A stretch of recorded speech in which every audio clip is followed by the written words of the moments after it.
And welcome to the Monomoy Regional School Committee Fiscal Year 27 Budget Public Hearing. Today's February 12th. This meeting will be broadcast to Channel 22 as well as live streamed and recorded to the MRSC YouTube channel. In accordance with MGL C71 Section 38N, this is a public hearing for the proposed annual budget for the fiscal year 2027. The purpose of the public hearing is to present the fiscal year 27 Monomoy Regional School District budget to the community for their input. I'd like to call the meeting to order at 6:01. And we'll start with the budget presentation.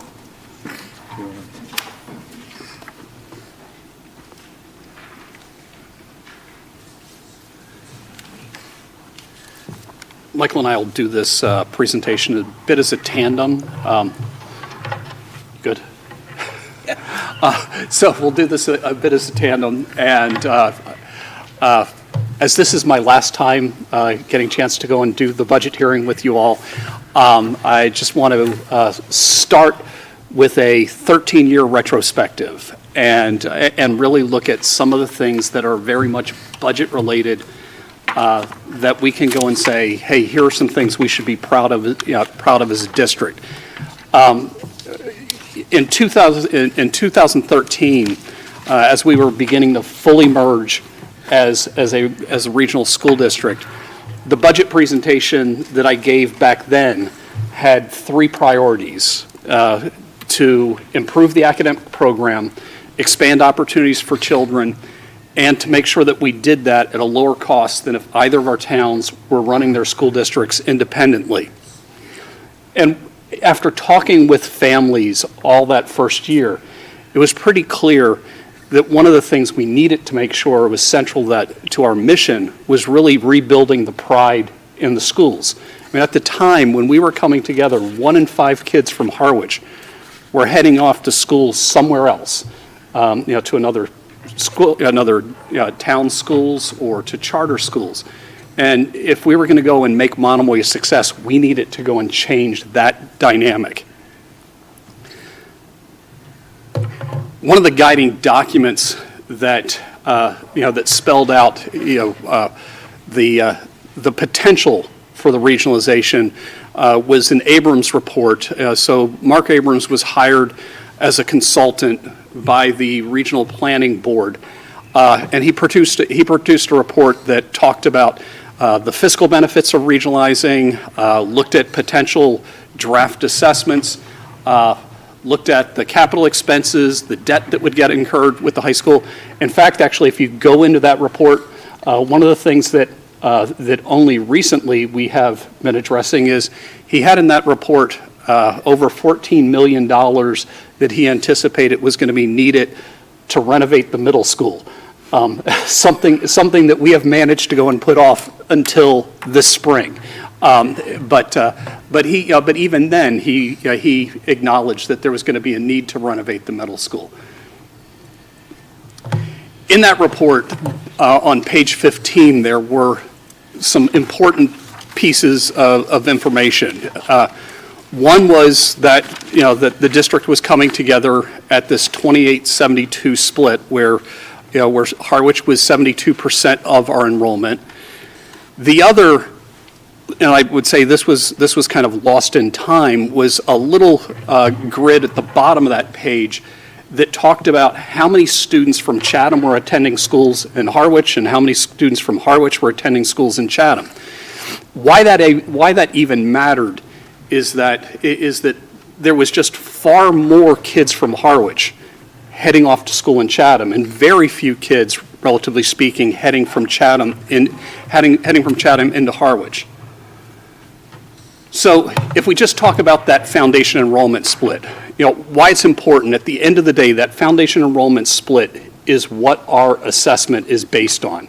So when we assess the towns, the two big numbers there are what's the minimum local required contribution is the first thing.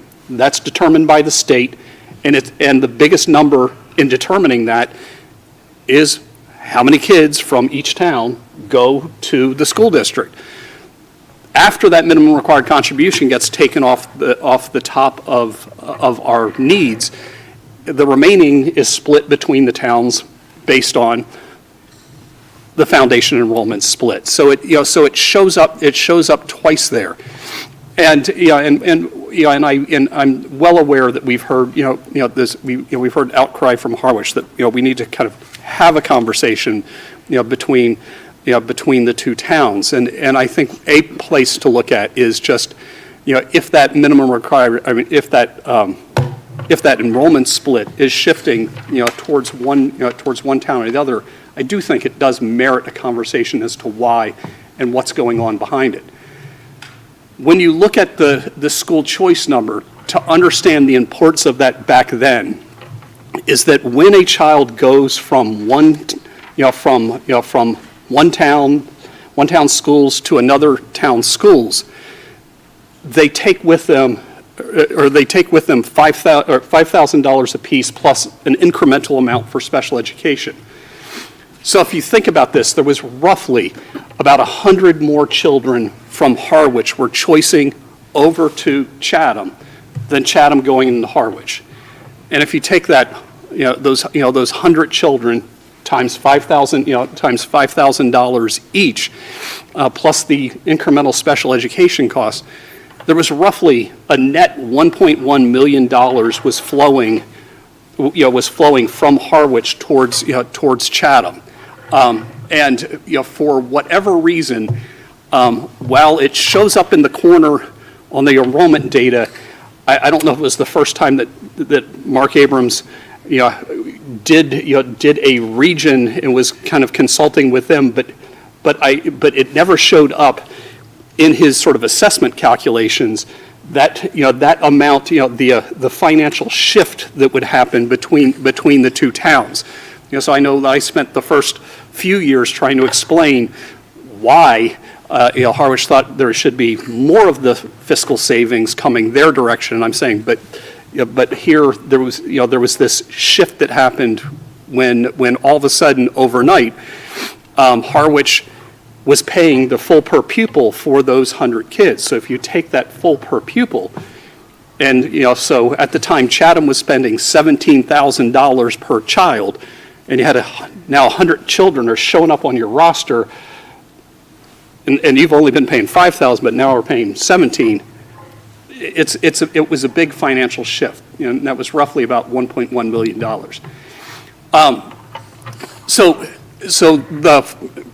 A couple select board meetings ago when we were there, but this is about two-ish months ago, the Harwich Finance Committee did a report to the Chatham Select Board about what they thought their why was, and this was the first graph that they had in that presentation. I would actually take that graph and say, this is something to celebrate, because they were looking at, here's the cost increases from 2008 to 2023, and you have the 5-town average of Barnstable, Bourne, Falmouth, Mashpee, and Sandwich, that those towns on average had their education costs go up by 36.7%. Harwich's, according to that graph, went up by 24%, Chatham's by 15.6%.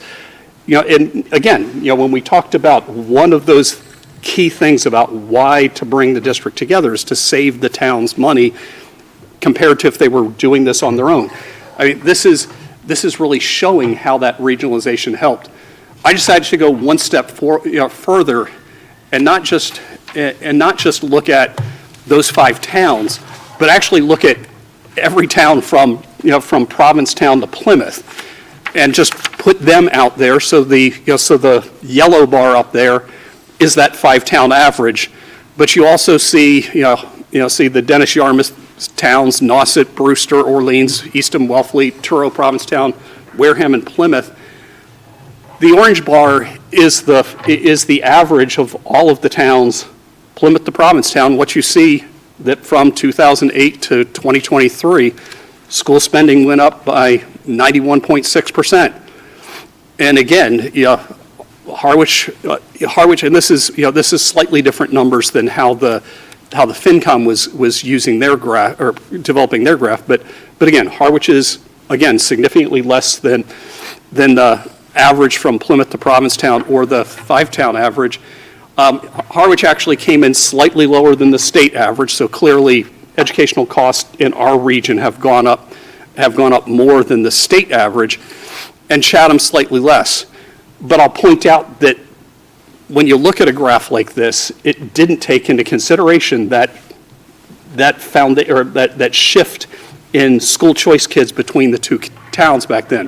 One thing I will point out is if you look at all of the towns that regionalized during that period of time, they all actually had cheaper or less cost increases than schools or than towns that didn't regionalize. And again, it's that whole concept of economies of scale.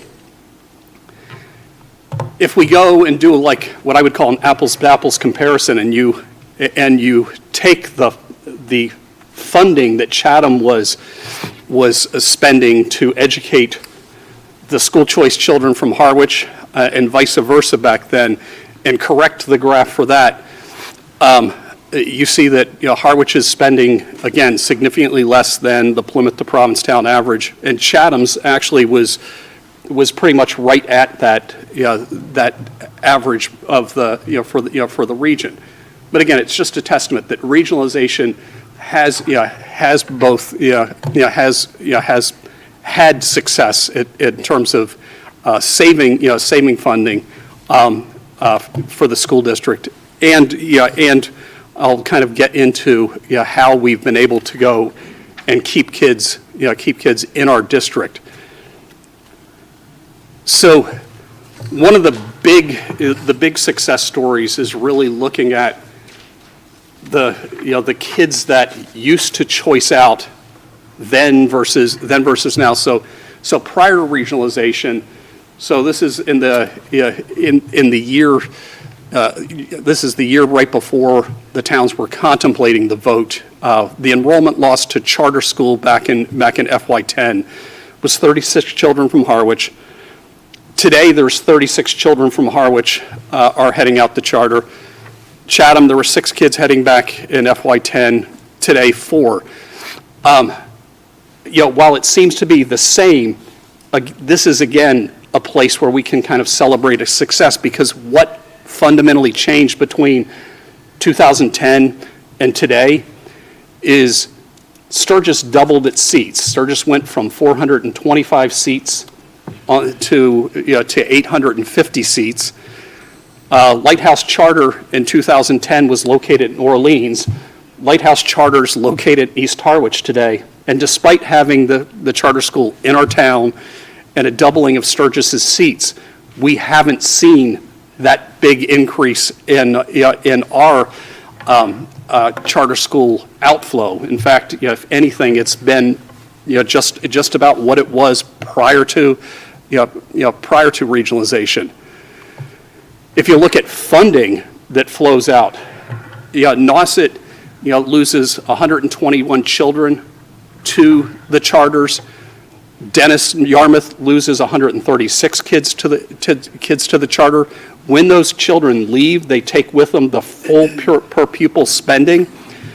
So DY's losing over $3 million to charter schools. Nauset's losing over $3 million to charter schools. We are losing 39 students this year to charter schools, which is about $1 million.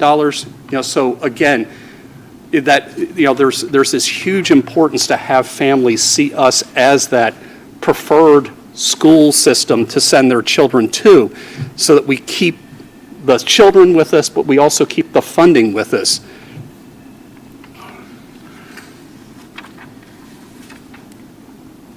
The next looks at losses of students to other towns or other school districts. Before we came together as a district in FY10, Harwich was losing 254 kids to school choice. Today, only 59 students head out. Back in 2010, well over 100 of those kids were heading from Harwich to Chatham Public Schools. Chatham was seeing 76 students heading out, school choicing to other districts. Today, only 12. So we've seen a drop a drop from 330 heading to 6 schools and in some other town. Today, only 71, or only just over 4%. So it's dropped by 3/4. When those students head off to other choice venues for school choice, they take with them $5,000 apiece, but it adds up.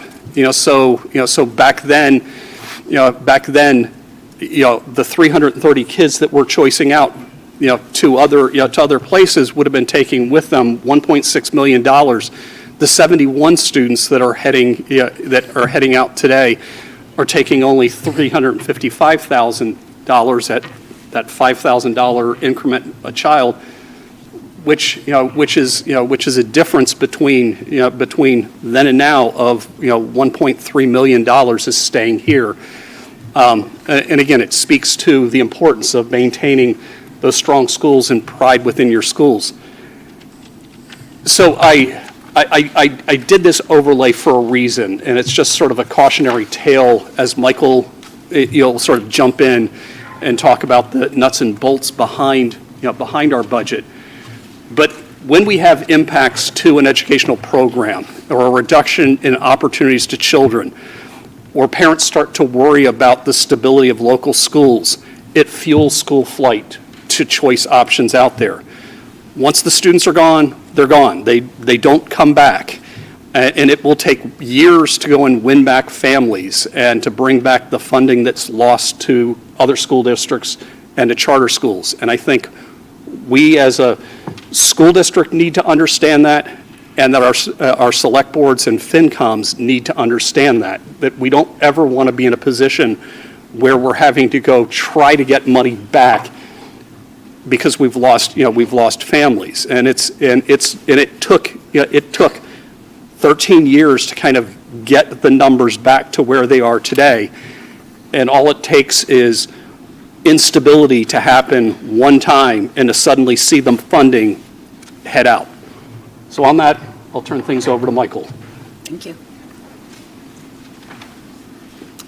Good evening, school committee. Good evening, public. Hello. So I'm just going to give an overview of the budget for FY27, where we are at this point.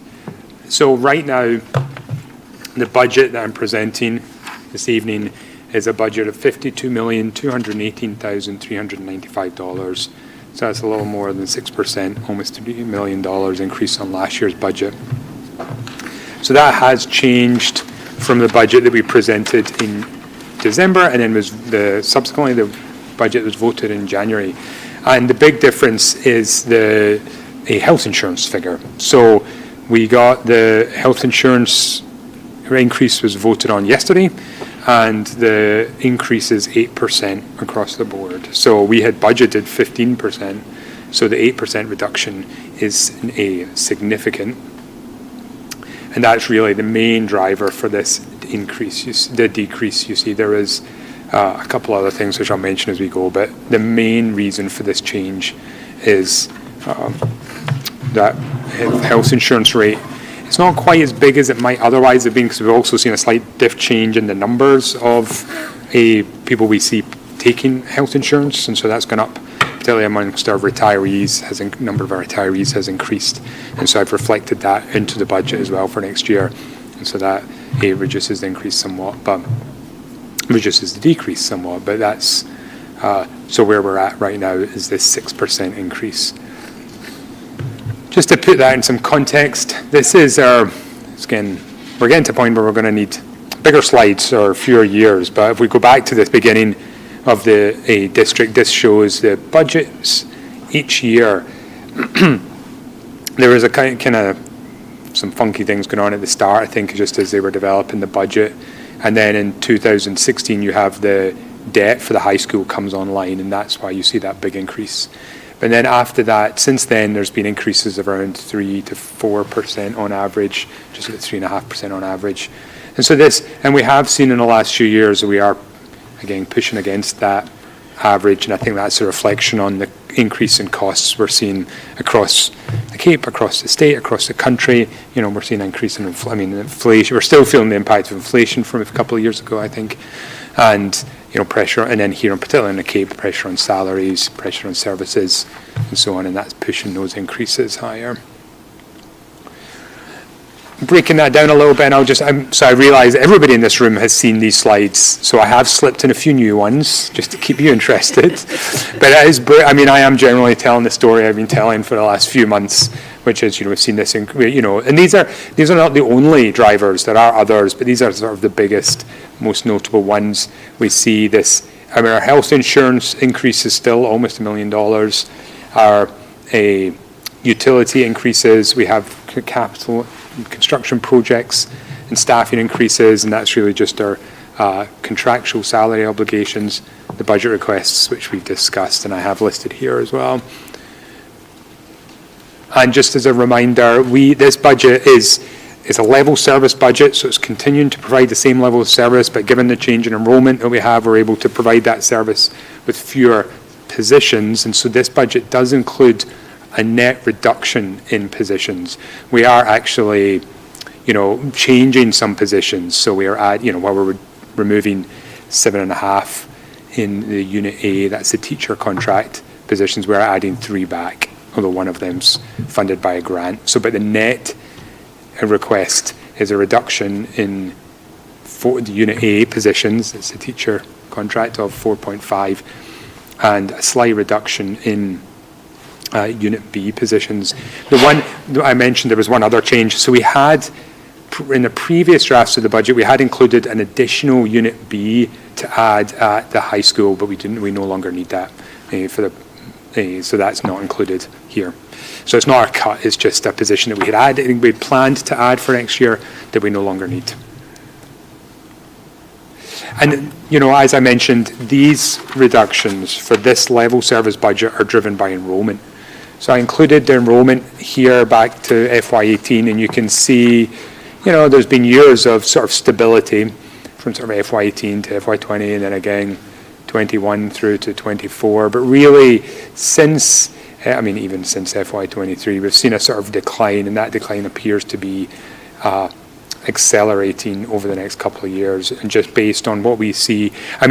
Largely it's, if you look these 5 or 6 years ahead, there's a degree of confidence in these because the middle school and high school numbers are based on students that are already here. So those are the elementary students who will make up the middle and high school, and the middle school students who will make up the high school are reflected in these numbers. And we see this reduction of almost 124 students at the high school and 73 at the middle school. And that's a significant increase.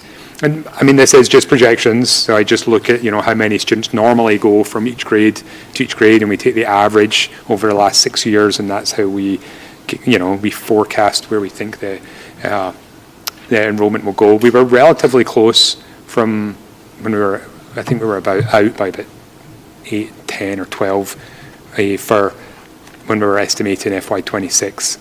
And obviously, the further out you go, the kindergarten, we're largely guesstimating what kindergarten is going to be. I look at birth rates, but they're not a very good indicator. And, the further out you go, the larger proportion your kindergarten are now of your forecast, because each year you've out, that number moves up.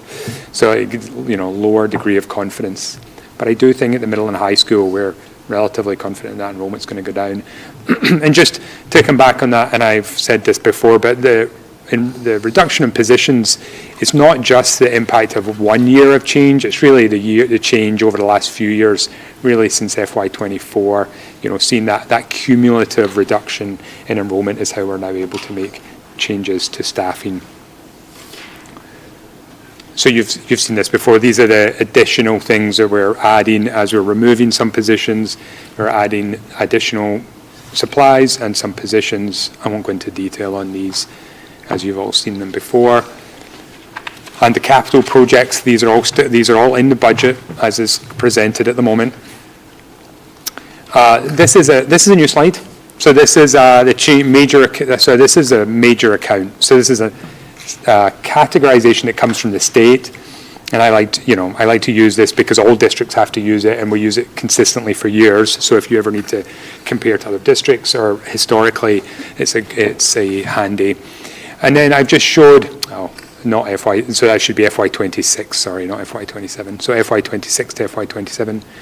The green, I don't know why, but the green numbers are increases and red are decreases. So you can see benefits and fixed charges is this big increase here. And that's higher than just the health insurance rate, because that also includes retiree payments, retirement payments, which are also increasing, and the insurance, other property insurance and other insurance that's included there. So that's a huge impact on our budget. And then the other end, we do see with those reductions, that net reduction in staffing, we see the teachers going down. I have also included an estimate for the savings from turnover and retirement. We do know we have a couple of retirements, and we do each year as people leave or retire later in the year, they're hired at a lower rate. Replacements are hired at a lower rate, and I've included this year an assumption about that. So just to maximise any possible savings now. So that's why you see that reduction. The programs with other districts, so that includes school choice, charter tuition. There's kids that go out, students that go out through the school choice program, to the charter tuition program, and the special education out of district program. So if we have students who need to attend school because we're not able to provide services for them, and we contract with a private school or with a collaborative to provide them services, then that's out of district. And that is, so choice and charter school are both down on last year. That's part of the reason for that red. And also we received an increase in circuit breaker. That's a reimbursement for special education costs, and that's also helping to offset that. And I'll show you that in a moment as well, but that's why that's net down. Other teaching services, that includes some medical therapeutic services and instructional assistance, so that's also up significantly, but it's largely the green ones, well, that's largely a salary-driven one. Instructional materials, technology and equipment, that's largely driven by that, some significant increases in supplies and technology. It's included in this budget. And I just wanted to highlight pupil services, so that includes transportation, so that's why you see that. And we've talked about that, a increase in transportation costs driven by, that's when we're transporting students out of district placements. Unfortunately, we're seeing an increase in the number of students being transported, not requiring transportation, and it's really the contracts. So we really struggle to get vendors to provide that service. We're needing, to provide service for a student for 180 days to, somewhere off Cape. It's very difficult to find vendors who'll provide that, and so that's driving up the cost. All right, I think everything else is largely clear. I mean, the acquisition and improvement of fixed assets, that's really just the way the capital plan falls. FY26 included a vehicle, which is obviously we don't need to replace in FY27. And then just to go in a little more detail, there's not so much detail. This is just, I thought I did this sort of similar comparison last year, and I thought it was interesting. So I have broken down our budget by category, again by those major accounts, and I have the FY27 breakdown here, and then the FY16 breakdown there. And I think, some things are the same. Teachers and benefits are still the largest portion, and operation maintenance is still significant. But I think there's a few things to note, just to get a sense, because when you just go from one year to the next, it's hard sometimes to get a sense of what are the underlying trends that are moving and historically, moving us in a different direction. And there was 4 areas. So obviously, benefits and fixed charges I've mentioned a few times. So back in FY16, that was 16% of our budget, and it's now up to 21% of our budget. So 5% is a big increase in that share, and that means other places have had to go down. Oops. Also, other teaching services. So we have, with, special education students, which has driven the need for increased instructional assistance, and we've seen an increase there. That's also, salaries have also increased. Debt and retirement service has fallen off a little as the high school debt has been paid off.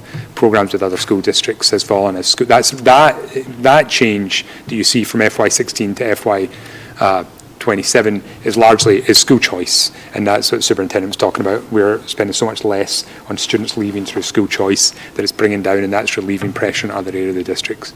And then enrollment teacher enrollment, and that's driven, teachers are the most susceptible to the enrollment as classroom sizes or the number of classrooms required goes down, and that's where that's gone down. Just one other area I wanted to highlight is the funds that we use to offset the budget. So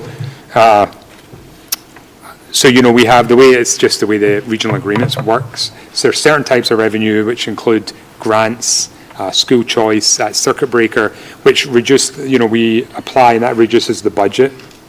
And then other types, which really is Chapter 17 state funding, they come after we've set the budget and they reduce the assessments. So these are the ones that sort of reduce the budget.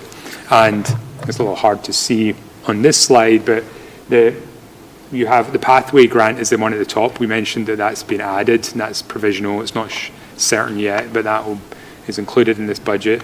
And then the other ones I just wanted to highlight, circuit breaker I mentioned is going from, where is circuit breaker? Is that the bottom? Yeah, the bottom down here. So we had budgeted $800,000 in circuit breaker revenue to offset the budget this year, and it's up to $1 million for next year. So that's partly why you saw that programs with other districts going down. Also, I wanted to mention school choice because we're budgeting close to what we budgeted last year, 1.7 million, which as I mentioned is higher than the amount we expect to see. So we expect to get, we receive school choice during the year of about 1.4 to 1.5 is what we're expecting. So we're spending more than we receive because we have a balance in the school choice fund. The assessment you've seen this slide recently. This was just for anybody who's not aware of how the assessment's calculated. Basically, we break the budget down into 4 parts, and it's then divided up based on different numbers. So the operating budget depends on minimum low contribution. The district, the minimum low contribution is assessed to the towns. That's set by the state. The district budget is based on the foundation enrollment of grade 5 to grade 12, and elementary school budgets are based on the actual budget that's assigned completely to each town. So that's how the operating budget is calculated. Debt is based on foundation enrollment. That will change if we ever have any projects which relate only to the elementary schools, but that's for we don't, they're all middle or high school. So it's all based on foundation enrollment. Transportation is based on the number of students in the schools, so that's district enrollment, and capital is based on foundation enrollment, although it doesn't quite fit in the box, but any capital that relates just to an elementary school is assessed completely to that town. And so you can't quite see, but this is just showing that revenue, that I mentioned, so the Chapter 70 revenue, excess and deficiency and so on, reduces the operating budget before it's assessed to the towns.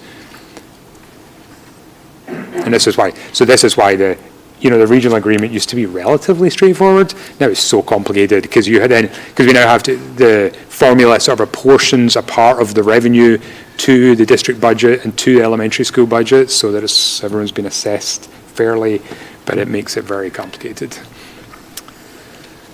This is our summary sheet of where our draft assessments are now. So with that new budget figure, and this breaks it down by those categories that I mentioned, the operating budget, local minimum contribution. So the local minimum contribution, when we got that from the state, that's one of the numbers that we just got from the state recently. The minimum local contribution for both towns actually went down. So they both went down. Harwich's went down slightly more than Chatham's, although not as a percentage.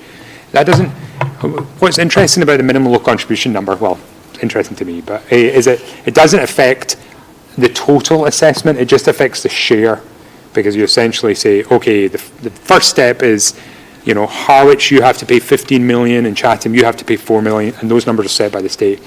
And then you're really then the assessment formula is everything above that. So it kind of changes how much of the assessment it's based on the formula, rather than the state's number. So it's kind of it kind of makes the pies bigger or smaller depending on how much that minimum local contribution increases or decreases.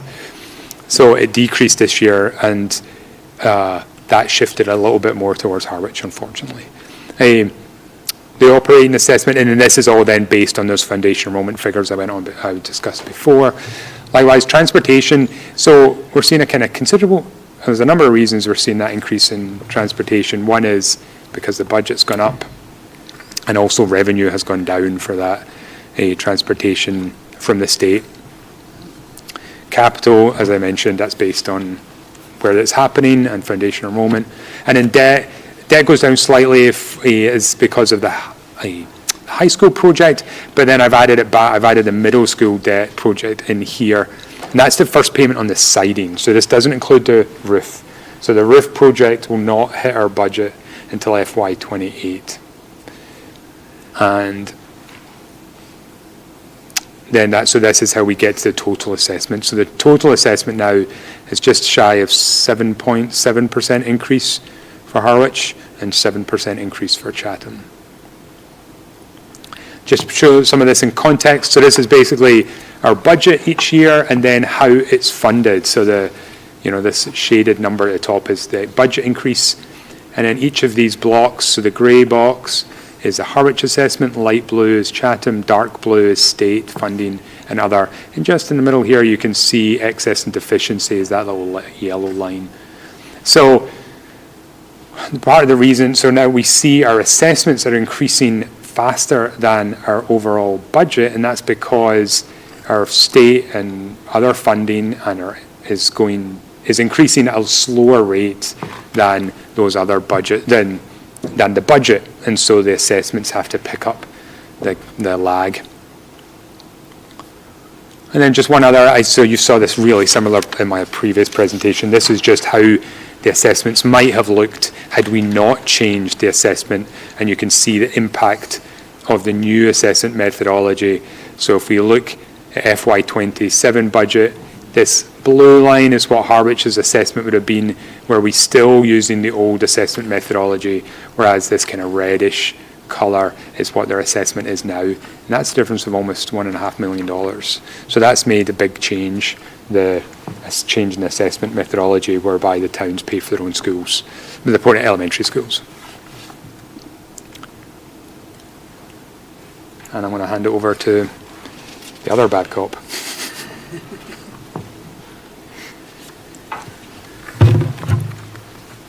So, when what Michael presented is essentially the budget that you've seen minus some updated, or with some updated numbers, including the health insurance. Was it 2 weeks ago when I was at the Harwich Select Board meeting with Michael, we ended the presentation and it seemed like our draft budget was well received. He says tongue in cheek. There were no comments, but I just wanted to sort of point out the obvious, that there's a significant gulf between the draft budget that we presented then and that Michael presented now, and the number that the town manager was carrying in his January 12th budget recommendation of 4.7%.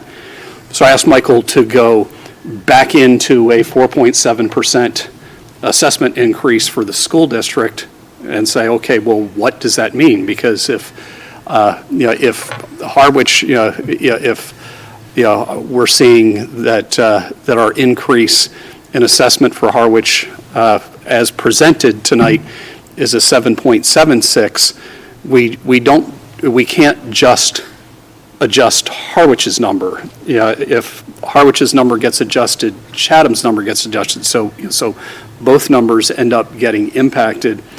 So at the bottom of this page, we would have what the assessment increases would look like for the two towns if we're backing into a 4.7% increase. So it would be Harwich at a 4.7% increase, Chatham at a 4.5% increase, which has us $1.245 million short of our level services budget. And I can perform a lot of miracles, but I can't go balance a school budget and that's already reduced staff and bring it in as level services while reducing $1.245 million when 80% of our costs are personnel. So again, I started with the cautionary tale school choice reminder for a reason, is if we impact our programs, if we reduce opportunities for kids, if parents start to worry, it fuels flight. And, I also want to, just sort of emphasize that, our own district's financial management goals, state that, and this is in our policies, state because of resource limitations, there's sometimes a temptation to operate so that fiscal concerns overshadow the educational program. It's essential that the district take specific actions to make sure that education remains central and that the fiscal matters are ancillary and contribute to the educational program.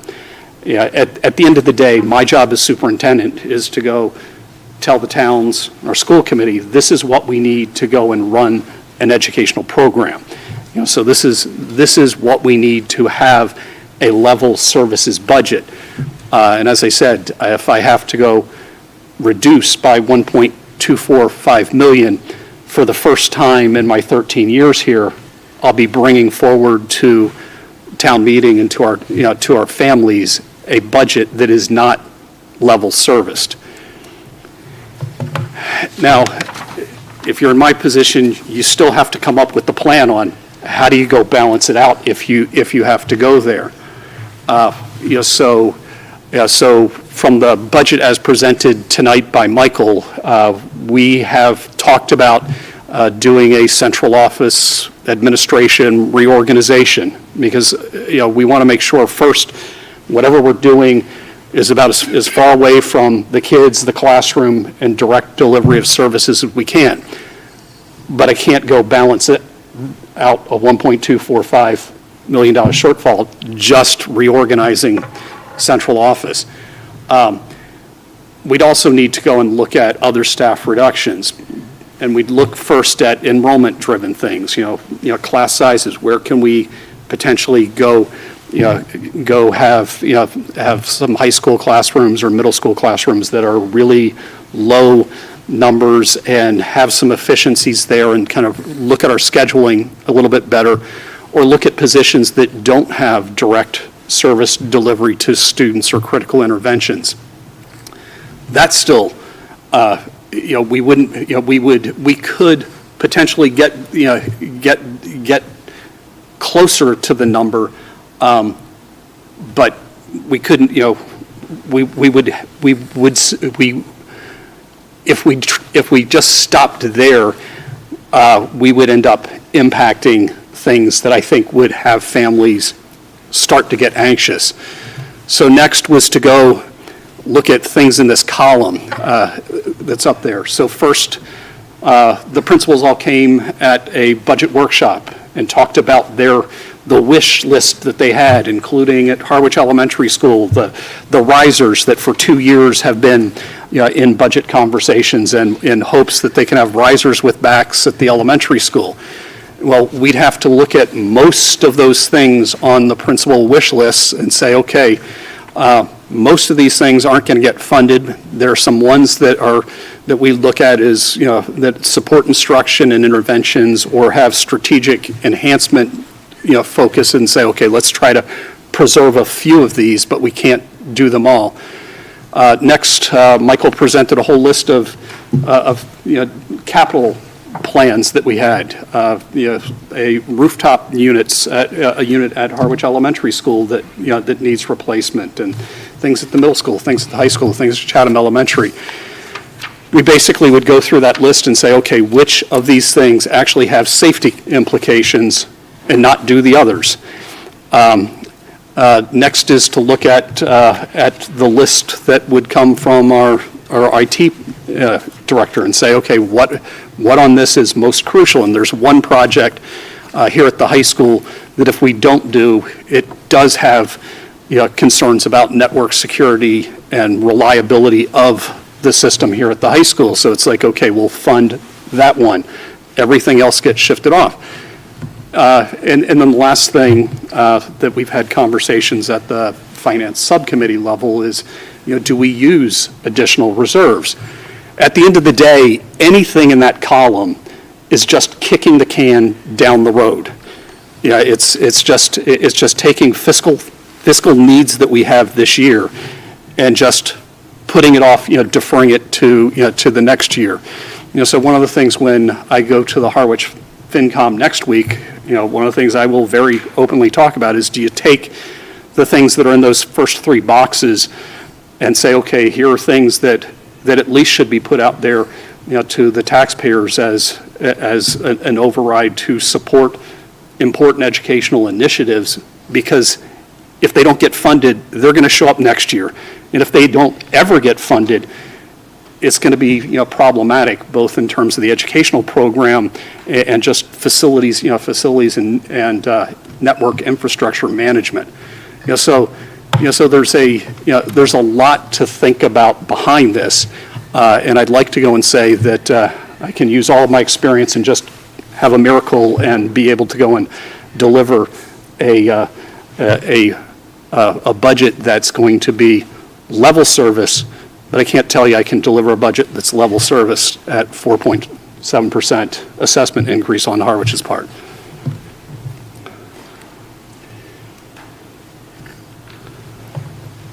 Thank you. The end. Anyone have any questions? No? Thank you both. You look like you have more to say. Just any questions? No? Yeah, real quick, so we had a finance committee, subcommittee meeting last night, and following that meeting, we made two changes, just wanted to let you know. So one was the position which we had added, which was for the high school Unit B position that we no longer need, and we did make an adjustment to the team chair at the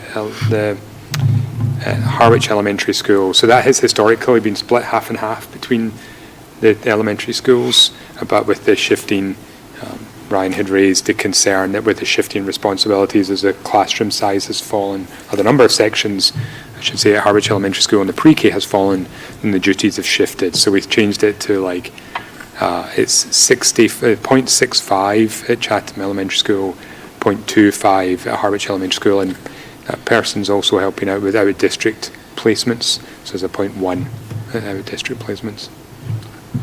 And then lastly, at the Chatham Finance Committee meeting, as they would say, for what it's worth, when they heard that we were presenting or having to go ultimately, think about a reduced service budget, they overwhelmingly voted to, as a finance committee, as I said, for what it's worth, to support a level service budget if it can happen. So. Awesome. Thank you both. Thank you very much. So we'll move into our public comment section.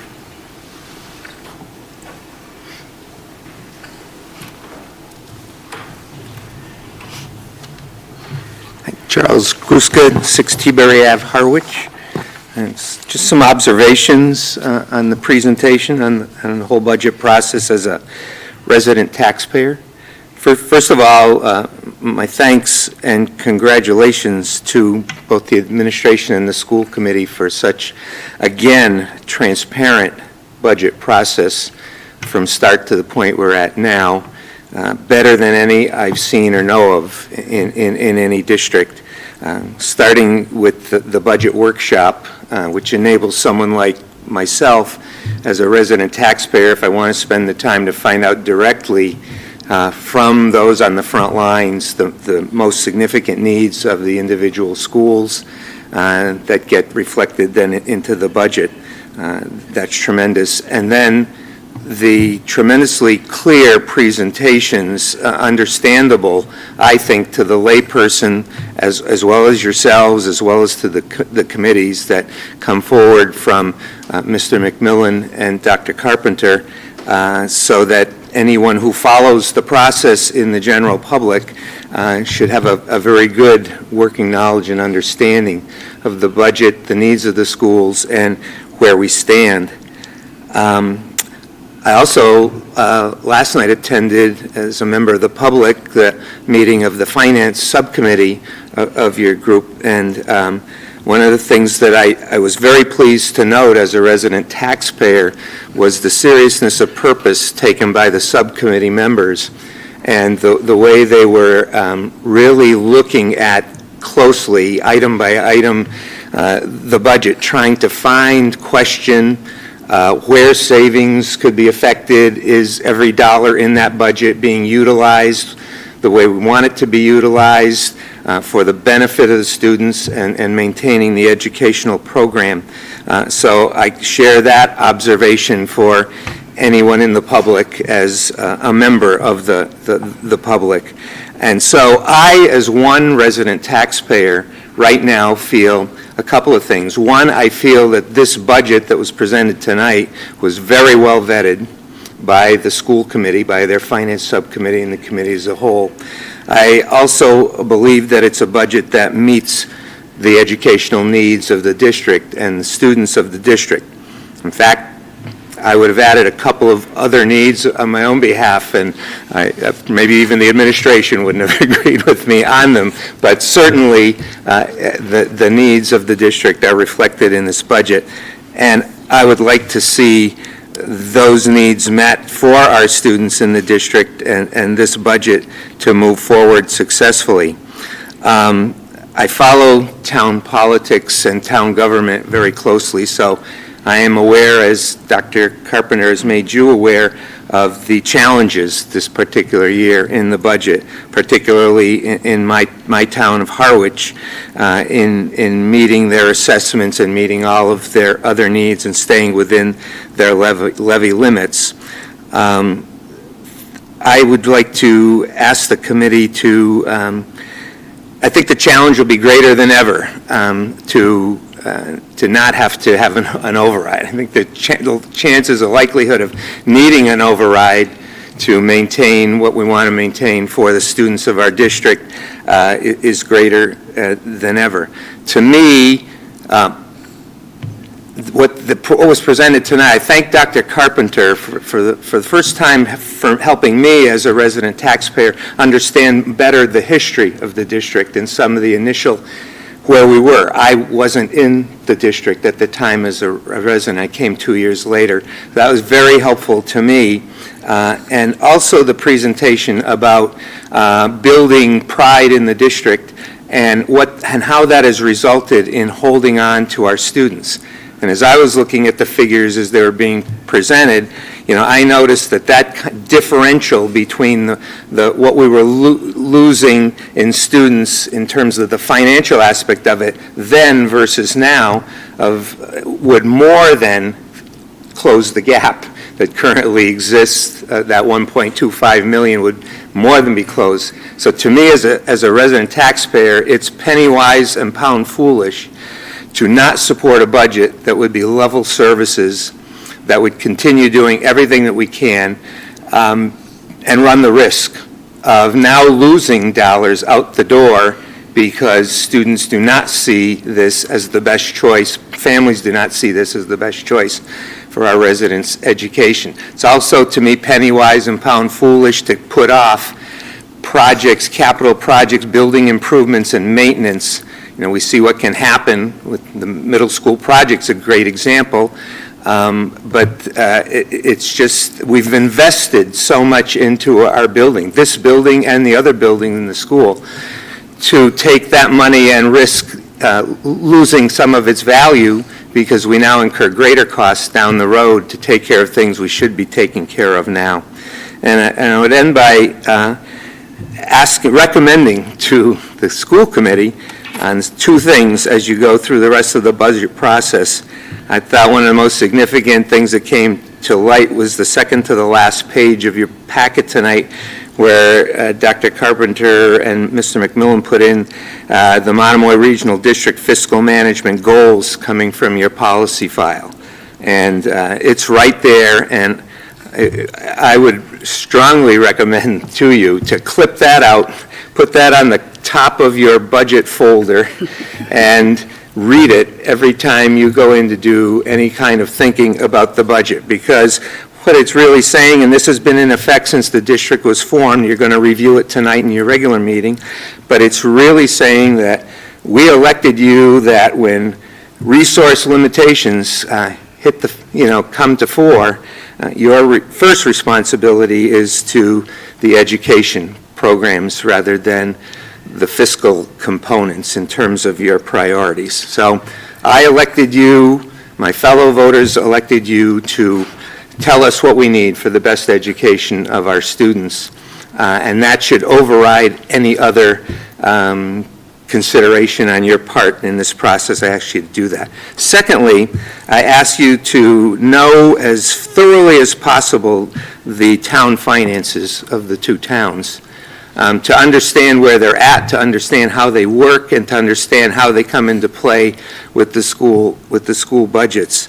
Because I have watched over the years happening where the committees have reduced their budgets based on a feeling that they need to reduce the budgets by something put out to them and by one of the boards, but never asking how is that going to impact our ability to meet the levy limit and stay under the levy limit? Do we really need to do this? Are we really causing a fiscal crisis for the town if we pass the budget that we think we need for the students?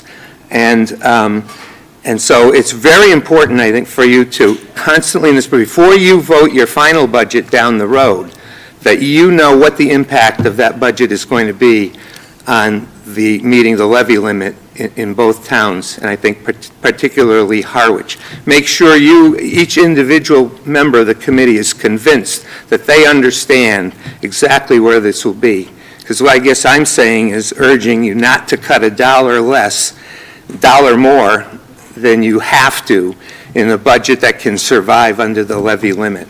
And then as you look at the process, I encourage you to have the courage to request an override as necessary and let it come to me and my fellow voters on the town meeting floor to decide if we want to make that additional investment in the schools in our community on top of what we're going to invest in all of the other municipal services and services that we receive from our town governments. So, and thank you for this hearing, and thank you for allowing the public to chime in and give you a chance to reflect on their thoughts. Thank you, Charles. Appreciate it. Anyone else here for public comment? No? Okay. We will move to adjourn for the public hearing. Do I have a motion? So moved. Second? Second. We will adjourn the hearing at 6:58 PM, and we will start our public meeting at 7.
Yeah. in those forms.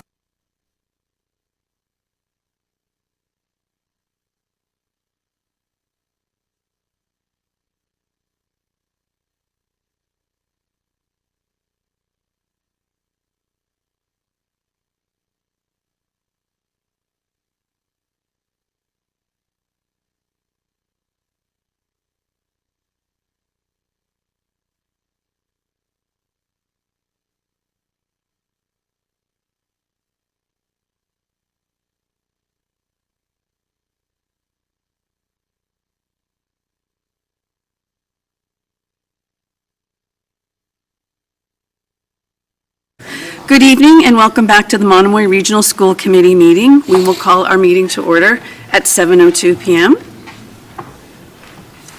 First item on our agenda is the approval of the meeting minutes. Do we have a motion? Oh, does anyone have any questions on the minutes? Give you a moment.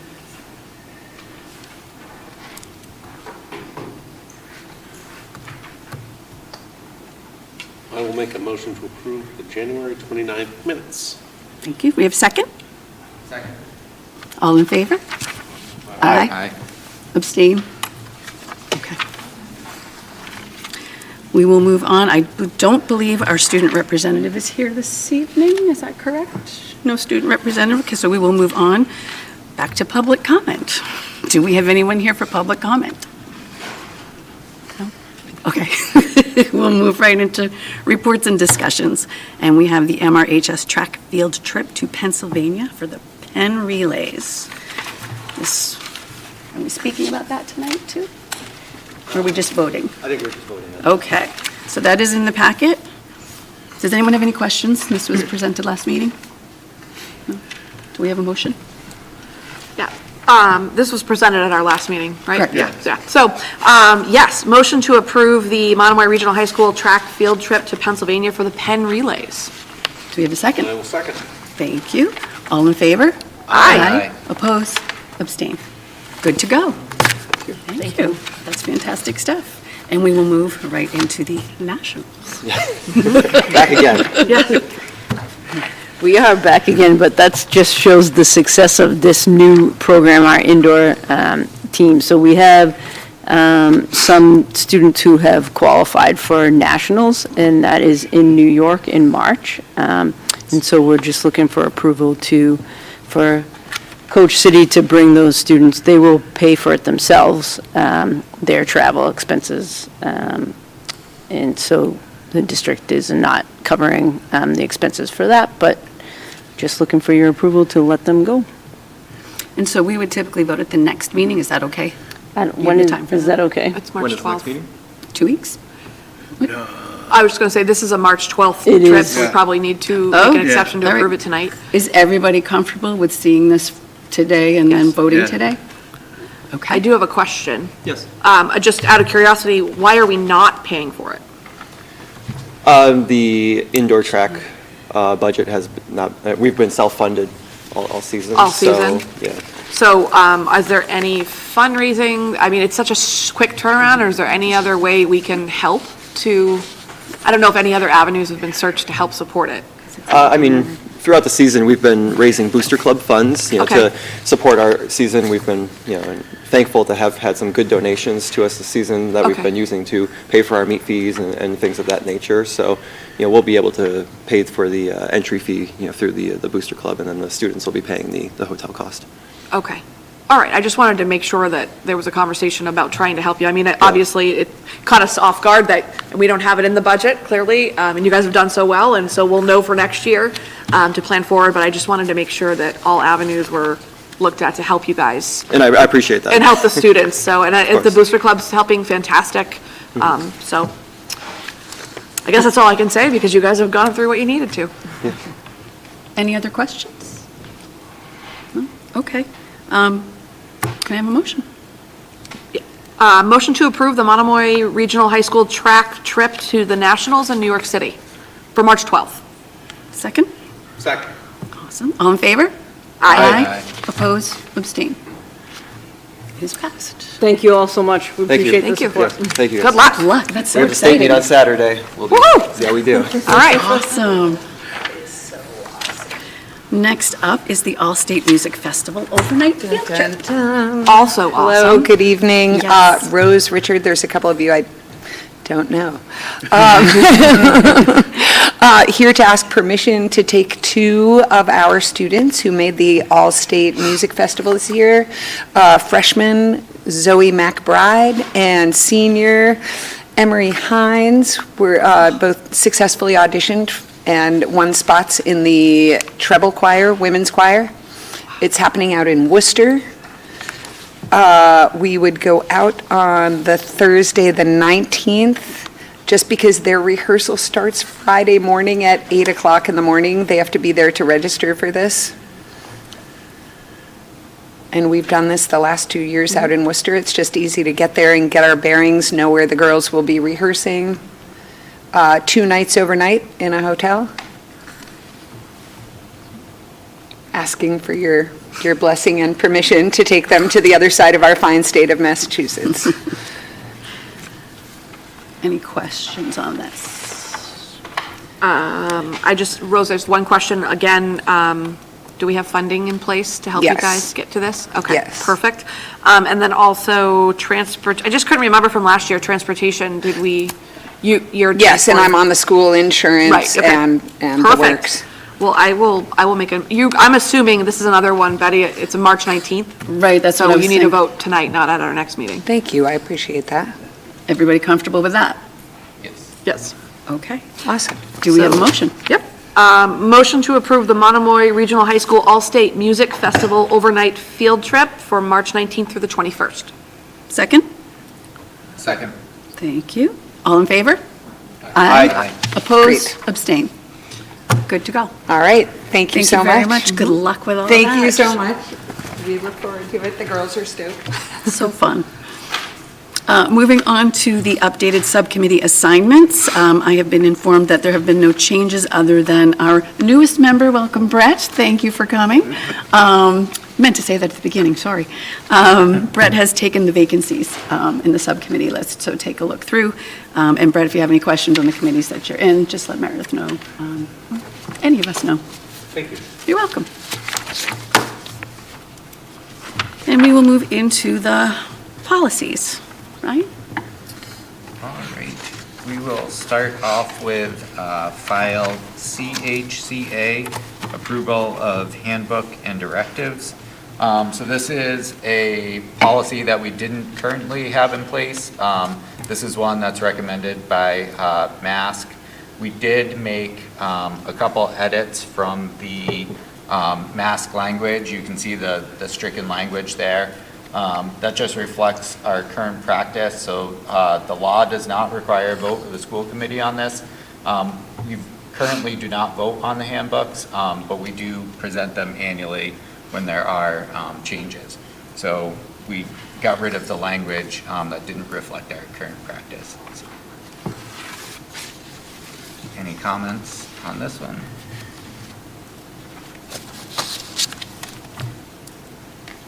All right. Next one up is file DA, the fiscal management goals. No changes to this policy. After that is file DB, the annual budget. Again, we just reviewed this with no changes. After that, we have file DBC, budget deadlines and schedules. We did make a change to this one. Just instead of referring to the section in the regional agreement, we just have it reference the entire regional agreement, just in case there's changes in the future.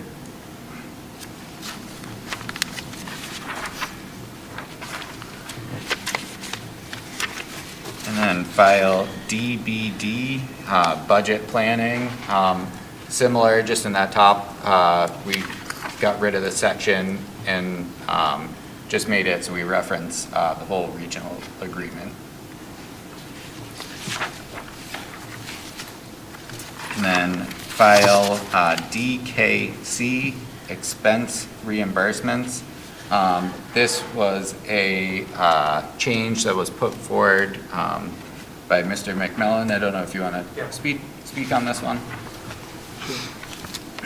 Thank you. Yes, I'm happy to speak to this.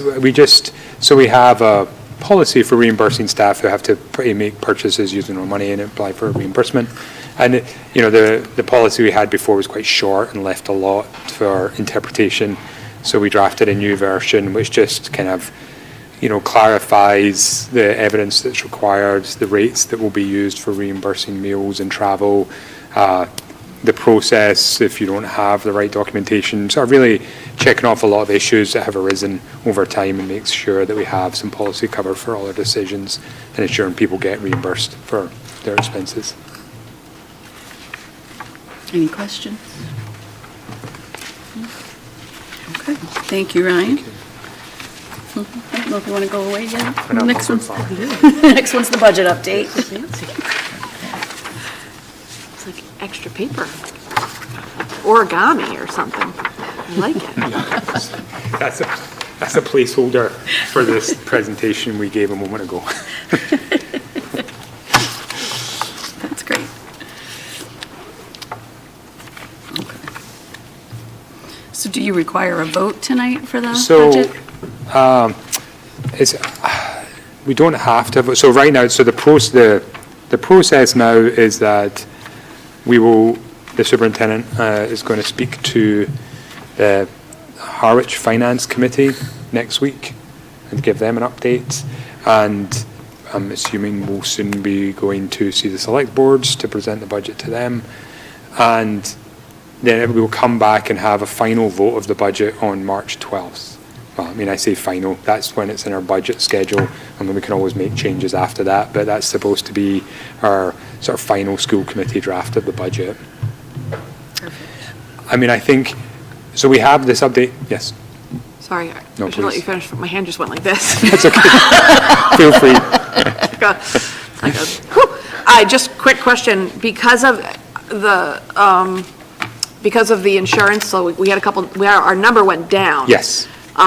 So the budget did technically change. Yes.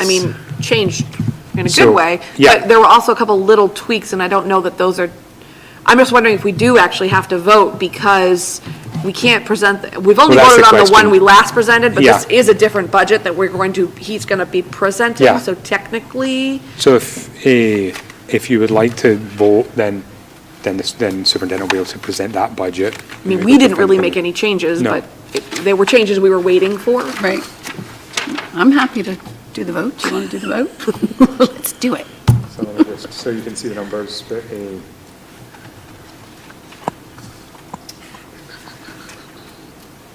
so I guess if we go over to the. So sorry. Can we use I this? thought these were changing, this was. Betty? I was also going to say, just on behalf of the finance subcommittee, as kind of like because if we report out then or now, but that we are also in agreement with pushing this budget forward for the next presentation, knowing that the numbers had changed with the insurance, and we went thoroughly through it again for quite a while last night. Yeah. And feel confident that this is the budget we want to vote on to move forward to the next meeting. Perfect. Okay. So that I've put up on the screen the budget with the new assessment figures. So, if you wanted, it would be helpful to have a vote to accept the new budget and assessment figures as presented. And then that's what we could take to the towns. Perfect. Do I have a motion? Jackie? Yeah, we have a potential vote on here. Okay, perfect. Motion to approve the FY27 budget as presented this evening. Budget update. Second? Second. All in favor? Aye. Opposed? Abstain? Okay. Your vote has passed unanimously. Brilliant, thank you very much. You're very welcome. Okay. We are on to the cable access fund. Thank you. So we have two additional articles to requests from our towns. The first is to request funds from the PEG Cable Access Fund. So the towns receive money back from cable providers there's legislation that requires cable companies to give a percentage to their municipalities, and those funds are supposed to be used to fund local TV stations. And as we have one here, we have in the past requested those funds. They are supposed to be used for, PEG includes education, so a legitimate use of those funds is to support our TV studio that we have here at the high school, and we've used those funds in the past for a variety of different items, including refurbishing equipment. And a couple of years ago, we requested funds from there to provide equipment to the press box for when we get that. So the TV studio manager and I have worked up a sort of equipment refreshment cycle. So I've put that in the packs, and this would be the first year of that, and we're requesting $61,413 from the two cable access funds. That would be in addition. So last time when we did request, just as an aside note, when we did request the funds related to the press box, that went to both towns, and the town of Chatham included it on their warrant, and it was approved at their town meeting, but it didn't make it onto the warrant at the town of Harwich, and so it was never approved there. So we've re-upped that. We've sort of reiterated that request, and we'll send both of them over to them. They're subject to your approval tomorrow. Any questions? Do you know if that's going to be on the Harwich warrant for this town meeting? So I've been communicating with them, and they're ready. They're waiting for it. I mean, no guarantees, but yeah, Okay. I believe so. Anything else? No? Okay. Do we have a motion? I'll make a motion to approve that the district request a total $61,413 from the PEG access and cable related funds of the town of Harwich and town of Chatham. Do we have a second? Second. Thank you. All in favor? Aye. Opposed? Abstained? Okay, thank you. Excellent. Thank you very much. Moving on to the roof project. Okay, so the roof project. So this is exciting. So, we submitted our design feasibility study to the Massachusetts School Building Authority, and that will be going forward to a vote of their board of directors on February 25th. So in the meantime, we've been working with MSBA officials to finalize our budget. We now do have a final budget figure and a final maximum reimbursement grant. So good news is that everything is sort of going according to plan, and in order for us to proceed with this project, we require your approval, and then also approval from both towns to incur debt to pay for the project. So if you approve this vote tonight, then we will submit this to the towns, and they will then put that on their town meeting warrants for this upcoming town meetings to be approved for us to take on the debt. As I mentioned, the debt is included in the assessment, so it doesn't increase the assessment beyond what it already is, although we don't have any, there's very little in the FY27 budget that relates to the roof, because really that debt payment won't be first due until FY28. The one downside of the work that we've been doing with the MSBA officials is that they, on their review of our project, they determined that portion of the roof that was replaced in 2018, so some of the shingles were replaced in 2018, a large section of it, due to wind damage, so they were blown off and had to be replaced. Because that section of the roof was finalized in 2018, it does not meet their age requirement, and so that portion of the roof replacement would not be reimbursed at all. So although we're getting that 32%, it doesn't apply to that part of the project. I know. So we do have to be, it'll still be up to the district's project team and the building committee as to whether we pursue the replacement of that part of the roof. Anyway, I mean, we can get into a conversation about that later, but that because it's still within the project, the budget, the MSBA does still require us to include it in the total budget number. So we still have to go and request that. And, you know, obviously the final amount will depend on exactly what is bid out and what the construction company bids are and where everything goes in the end. But that's our maximum facilities grant is set now. Does that make sense? Any questions? I was just going to chime in and just say that Mother Nature has been helping us emphasize how much we need to have the roof replaced, because you can imagine that all of that snow, as it's starting to melt, because thank goodness it's finally getting above freezing, is now finding its way into wherever the low spot is that has some holes. So we had at the middle school, there was some rather interesting leaks that the custodians were reeling large garbage cans under. And we'll have to get people up on the roof to go and get some of the snow off, to go and clear some drains to help us. But yeah, we clearly need new roofing on the middle school. Do we have a motion? Jackie?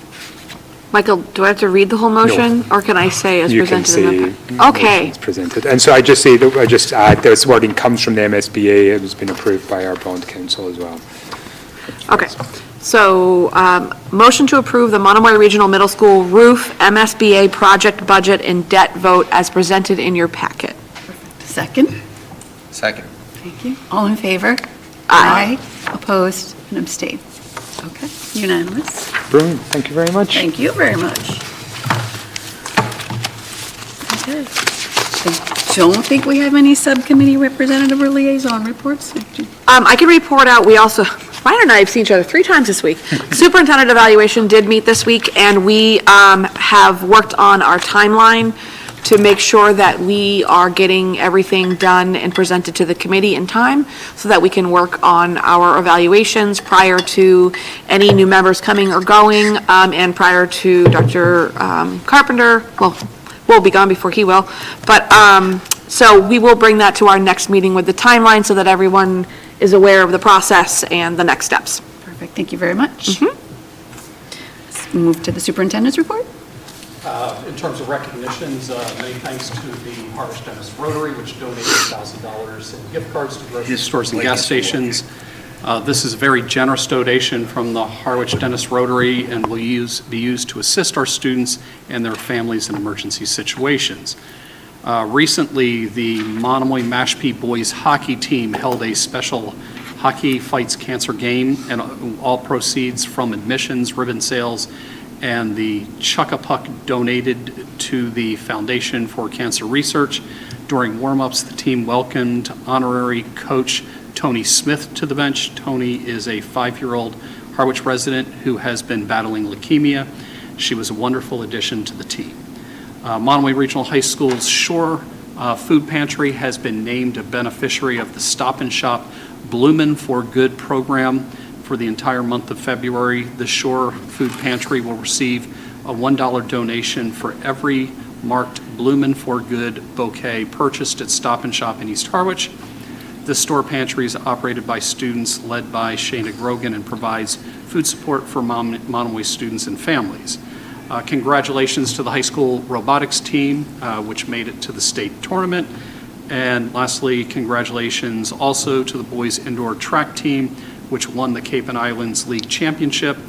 There were a number of first place finishes and other medals for our boys and girls at all league championships. Quite an achievement for the team's first official varsity season. A number of our athletes will compete in the D5 state championship this Saturday. And then just lastly, in your packets, I know last week, or last time we met, there was a vote to retain Mark Terry as district council as he moved from Merrick to Stone, Chandler, and Miller. And I wanted to make sure that you got a copy of the engagement letter now that Mark is with Stone, Chatham, and Miller. So His engagement letter is there, along with his rates, which, as I mentioned last time we met, haven't changed from when he was with Merrick to Stone, Chattel, and Miller. And just to emphasize, he is your legal counsel for the district. Awesome, thank you. Thank you. We have voted on all of our action items, and we've had the presentation of the warrants. Do I have a motion to adjourn? So moved. Second? Second. We will adjourn at 7:27 PM.